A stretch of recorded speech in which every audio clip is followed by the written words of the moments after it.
جناب اسپیکر، آج کراچی میں 1 سال سے اوپر کا عرصہ گزرا ہے.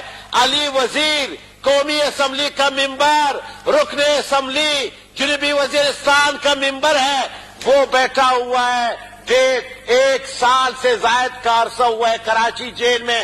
سپریم کورٹ نے ان کو ضمانت دی، اس کے باوجود اس کا بیٹھنا جیل کے اندر، یہ کہاں کا انصاف ہے؟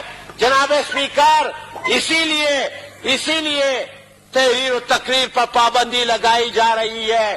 اور میں آپ کو مزے کی بات بتاؤں کہ جب خان شہید عبدالصمد خان اچکزئی کو یہاں پشین میں یہاں سزا دی گئی تو اس پہ بھی الزام تھا کہ آپ نے کراچی میں جلسے میں خطاب کیا تھا، لہذا آپ کو یہاں سزا دی گئی ہے.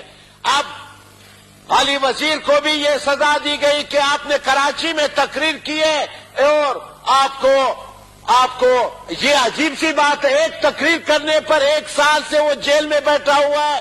تو میں سمجھتا ہوں جناب اسپیکر، یہ قرارداد اہمیت کی حامل ہے، اور میرا مطالبہ ہے کہ ہمارے صوبے میں قانون سازی کی جائے، حکومت ایکٹ لائے اور اسٹوڈنٹ یونین کو بحال کرے، اور تاکہ ہمارے نوجوان وہ سیاسی طور پر ان اسٹوڈنٹ یونین کے ذریعے وہ اپنا آگاہی پر مبنی کردار ادا کرے، اپنا سیاسی کردار ادا کرے، اور وہ آنے والے معاشرے کے لیے اہم ستون ثابت ہو سکے.